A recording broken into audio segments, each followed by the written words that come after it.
আপুনি কিবা কাম কৰি আছে, আপুনি কৰবালৈ গৈ আছে, আপুনি কৰবাত ৰখি আছে, কিন্তু আপোনাৰ অন্তৰ আত্মাত ভগৱানৰ নাম বাৰে বাৰে আহি থাকিব।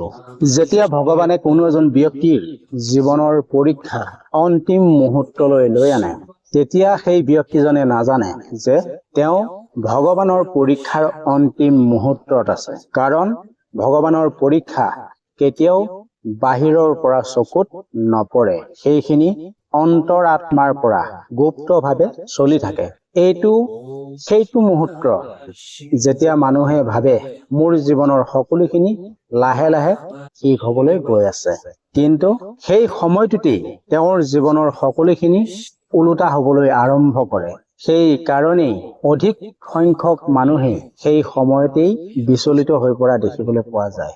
আৰু সেই বেয়া সময়খিনি যিজন মানুহে বুজিব পাৰে, সেই মানুহজনেই জীৱন যাত্ৰাত জয় হবলৈ সক্ষম হয়। প্ৰিয় বন্ধুসকল, আজিৰ ভিডিঅ'টো সামান্য ভিডিঅ' নহয়।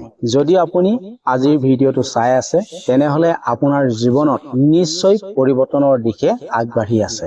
কাৰণ ভগৱানেও অন্তিম মুহূৰ্তৰ জীৱনটো সেইজন ব্যক্তিকেই দেখাবলৈ চেষ্টা কৰে, যিজনে সফলতাৰ বহুখিনি ওচৰ চাপি যোৱাৰ আশা দেখিবলৈ পোৱা যায়। আজি আমি আলোচনা কৰিম সেই 8টা ৰহস্যৰ বিষয়ে, যি 8টা ৰহস্যত লুকাই আছে আপোনাৰ জীৱনৰ অন্তিম উন্নতিৰ ব্যাখ্যা। আপুনি তেতিয়া অনুভৱ কৰিব পাৰিব যেতিয়া আপোনাক ভগৱানে পৰীক্ষা কৰি অন্তিম মুহূৰ্তত নি প্ৰস্তুত কৰিব। প্ৰথমটো সংকেত হৈছে আপুনি নিজকে অকলশৰীয়া অনুভৱ কৰিবলৈ আৰম্ভ কৰিব। এইটোৱেই হৈছে জীৱনৰ সকলোতকৈ প্ৰথম সংকেত আৰু খুব শক্তিশালী সংকেত বুলি ধাৰণা কৰা হয়। মানৱ জীৱনৰ অন্তিম সংকেতটোৰ দ্বাৰা মানুহক মানুহৰ পৰা একেবাৰে একাষৰীয়া কৰি পেলায়। যিখিনি মানুহ গোটেই জীৱনভৰ আপোনাৰ লগত আছিল, তেওঁলোকৰ পৰা আপুনি আঁতৰত থকা অনুভৱ হ'ব। তেওঁলোকক আপুনি আপোনাৰ মনৰ পৰা হঠাতে দূৰ কৰিবলৈ আৰম্ভ কৰিব। আপোনাৰ কথা বতৰা, আপোনাৰ আচৰণ সেইসকল মানুহৰ ভাল নালাগিবও পাৰে বা ভাল নলগা হৈ পৰিব। আপোনাৰ মনটো তেওঁলোকে হয়তো সহ্য নকৰিবও পাৰে। উদাহৰণ হিচাপে, এজন ব্যক্তি যিজনক বহু মানুহে সদায় আৱৰি ৰাখে, সদায় মৰম চেনেহৰ মাজত ৰাখে, হঠাতে তেওঁ অনুভৱ কৰিব কাৰোবাৰ লগত তেওঁ কথা বতৰা পাতি ইমান ভাল নালাগিব। তেওঁ অকলশৰে থাকি খুব ভাল লগা অনুভৱ কৰিব। বহু মানুহৰ মাজত তেওঁ থাকিও অকলশৰীয়া অনুভৱ কৰিবলৈ আৰম্ভ কৰি দিব। সেয়া আপোনাৰ জীৱনৰ ডিপ্ৰেছন নহয়, এয়া হৈছে আপোনাৰ জীৱনৰ ভাল লগা এটি পথ।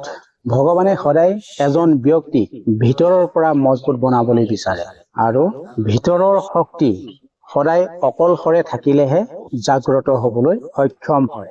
সেই কাৰণেই মহাদেৱে অকলশৰেই ধ্যানত বহা দেখিবলৈ পোৱা যায়। দ্বিতীয়টো সংকেত হৈছে বিনা কাৰণতেই আপুনি সকলোৰে পৰা আঁতৰি অহা। এই পৰীক্ষাটোত ভগৱানে আপোনাৰ সকলোখিনি সম্বন্ধৰ পৰা আপোনাক আঁতৰাই আনে। চাকৰি জীৱনত আপোনাৰ অশান্তিৰ সৃষ্টি হ'ব, টকা পইচাৰ অভাৱ হ'ব, সম্বন্ধত আপোনাক ভুল বুজাবুজি আৰম্ভ কৰি দিব। এই গোটেইখিনিয়ে আপোনাৰ জীৱনলৈ একেলগে আগমন হোৱা দেখিবলৈ পোৱা যাব। এইটো সেই কাৰণেই নহয় যে আপুনি ভুল, এইটো সেই কাৰণেই হয় আপুনি কাৰো সহায় নোলোৱাকৈ আধ্যাত্মিক উৰ্জাৰ পৰা আপুনি আগবাঢ়ি যোৱা এক শক্তি লাভ কৰিবলৈ সক্ষম হ'ব। উদাহৰণ হিচাপে, এগৰাকী মহিলাই সদায় নিজৰ ঘৰখনৰ প্ৰত্যেকজন ব্যক্তিকেই পৰিচালনা কৰে। আচৰিতভাৱে সেই মহিলাগৰাকীক সেই পৰিয়ালটোৱে অকলশৰীয়া কৰি এৰি দিয়া দেখিবলৈ পোৱা যায়। তেওঁ ভাবে, মই কি ভুল কৰিলো যাৰ কাৰণে তেওঁলোক মোৰ পৰা আঁতৰি গৈছে। কিন্তু সত্যটো অন্য ধৰণৰ থাকে। ভগৱানে তেওঁক স্বনিৰ্ভৰশীল কৰিবলৈ প্ৰস্তুত কৰে। তৃতীয়টো সংকেত হৈছে এই পৃথিৱীৰ পৰা আপোনাৰ মনটো আঁতৰাই লৈ যোৱা। যেতিয়া মানুহৰ জীৱনত অন্তিমটো পৰীক্ষা আহে, ধীৰে ধীৰে পৃথিৱীৰ ভাল পোৱা বস্তুবিলাকৰ পৰা আপোনাৰ মনটো ধীৰে ধীৰে আঁতৰি যোৱা। সেইখিনি বস্তু, যিখিনি বস্তু লৈ আপুনি আগতে বহুত সুখী অনুভৱ কৰিছিলে, গৌৰৱ অনুভৱ কৰিছিলে। মানুহে কয় তোমাৰ ওচৰতো সকলো আছে, তথাপিও তুমি সুখী কিয় নহয়? আচলতে এইটো হৈছে আপোনাৰ অন্তৰ আত্মাৰ এক যাত্ৰা। এজন ব্যক্তিয়ে জীৱনত সকলো পাবলৈ সক্ষম হয় ভাল চাকৰি, বহু টকা, সুন্দৰ ঘৰ। কিন্তু তথাপিও তেওঁ ৰাতি টোপনি নাহে। তেওঁ অন্য কিবা এটা বিচাৰি থকা অনুভৱ কৰে, কিন্তু তেওঁ নিজেই নাজানে কি বস্তু তেওঁ পালে সুখী হ'ব। এয়াই হৈছে অন্তিম পৰীক্ষাৰ দুৱাৰ। চতুৰ্থটো সংকেত হৈছে টোপনিৰ সংকেত অনুভৱ কৰা। অন্তিমটো সংকেতে টোপনিৰ দ্বাৰা আপোনাক এটা ডাঙৰ সংকেত দিবলৈ চেষ্টা কৰে। কেতিয়াবা আপোনাৰ টোপনি বহুত বেছি হ'ব, কেতিয়াবা আপোনাৰ টোপনি একেবাৰে নাথাকিব, কেতিয়াবা আপোনাৰ আধা ৰাতিতেই টোপনি ভাগি যাব। আপুনি নিজেই নিজক একেবাৰে খালী অনুভৱ কৰিব। এয়া একো নহয়, মাত্ৰ আপোনাৰ আত্মাৰ এটা প্ৰস্তুতৰ সংকেত। কাৰণ ভগৱানে যেতিয়া কোনো এজন ব্যক্তিক উন্নত জীৱনৰ কাৰণে আগবঢ়াই লৈ যায়, প্ৰথমতে তেওঁক তেওঁৰ চেতনা জাগ্ৰত কৰে। সেইকাৰণে সাধকসকলে কয়, কোনো এজন ব্যক্তিৰ যেতিয়া জীৱন সলনি হবলৈ গৈ থাকে, মাহ পৰ্যন্ত টোপনি কম হোৱা দেখিবলৈ পোৱা যায়, কিন্তু তেওঁৰ কোনো বেমাৰ নাই। 5 নম্বৰ সংকেতটো হৈছে কোনো কাৰণ নোহোৱাকৈ আপুনি কান্দিবলৈ মন যোৱা। এই সম্পৰ্কে মানুহে ভুল ধাৰণা পুহি ৰাখে। মানুহে নিজেই নিজকে ভাবে, মই দুৰ্বল হৈ গৈছো নেকি? কিন্তু এয়া আপোনাৰ পবিত্ৰতা। এই মুহূৰ্তত আপুনি আপোনাৰ জীৱনৰ যিখিনি ক্ৰিয়া আছে সেইখিনি ত্যাগ কৰিছে আৰু আপোনাৰ জীৱনৰ যাত্ৰা চকুৰ আগত ভাহিবলৈ ধৰিব। আপুনি শান্তিত বহি থাকিব, কোনো দুখৰ ভাৱনা নাথাকিব। তথাপিও আপোনাৰ চকুত চকু পানী বৈ আহিব। আপুনি নিজেই নিজক আচৰিত মানিব। এয়া অশুভ সংকেত নহয়, মাত্ৰ আপোনাক ভগৱানে স্পৰ্শ কৰিছে, যিখিনি আপোনাক শব্দৰে বুজাবলৈ টান। 6 নম্বৰটো সংকেত হৈছে বাৰে বাৰে সংকেত অনুভৱ কৰিব। আপুনি যেন কিবা এটা শুনি পাব, আপুনি যেন আপোনাৰ মনটো একেটা কথাকে আপুনি বাৰে বাৰে অনুভৱ কৰিব। বাৰে বাৰে আপোনাৰ কাণত কোনোবাই আহি যেন কৈ দিছে এনেকুৱা অনুভৱ হ'ব। একেটা বস্তুকে আপুনি বিভিন্ন জাগাত দেখিবলৈ আৰম্ভ কৰিব। কেইবাজন মানুহে আপোনাক একেটা কথাই কবলৈ চেষ্টা কৰিছে এনেকুৱা অনুভৱ হ'ব। আপুনি কোনো সিদ্ধান্ত বিভূতিত পৰিব। আপোনাৰ ওচৰত কোনোবা 3জন মানুহে একেটা কথাকেই কবলৈ চেষ্টা কৰিব।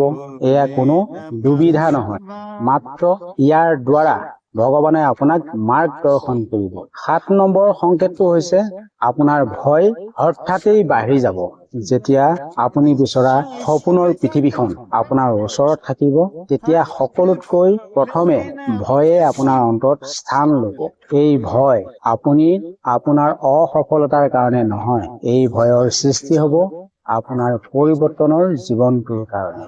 আপুনি মনে মনে অনুভৱ কৰি থাকিব যেন বহু ডাঙৰ কিবা বস্তু আপোনাৰ জীৱনলৈ আগমন ঘটিছে। সেই সময়ত আপুনি অনুভৱ কৰিব, যদি মই ভুল ৰাস্তাত গৈছো তেতিয়া কি হ'ব? এইটোৱে সেইটো বিন্দু, যিটো বিন্দুত বহু মানুহে থমকি ৰখি যায়।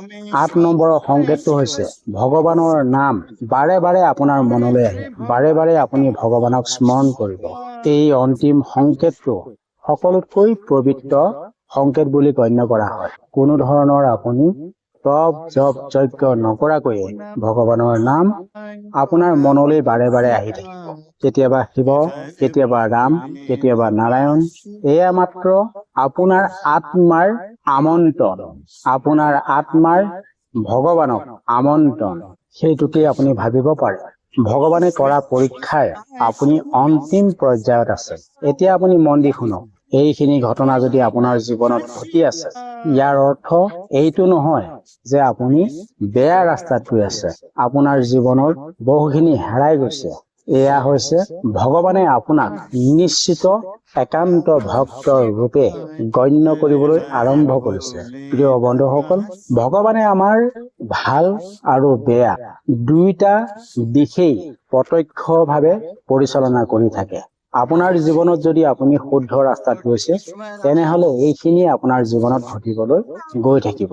যেতিয়াই আপোনাৰ জীৱনত এই 8টা সংকেত প্ৰৱেশ কৰিব, আপুনি তেতিয়াই বুজি পাব লাগিব আপুনি ভগৱন্তৰ কৃপা লাভ কৰিবলৈ সক্ষম হৈছে। প্ৰিয় বন্ধুসকল, আজিৰ ভিডিঅ'ত উল্লেখ কৰা এই 8টা সংকেত যদি আপোনাৰ জীৱনতো ঘটিছে, তেনেহলে আপুনি বুজিব পাৰে আপোনাৰ জীৱনত শক্তিশালী ঊৰ্জা অন্তৰ্নিহিত হবলৈ গৈ আছে। আপুনি ঈশ্বৰৰ কৃপা লাভ কৰিবলৈ গৈ আছে আৰু আপোনাৰ জীৱন পৰিৱৰ্তনৰ দিশে গৈ আছে।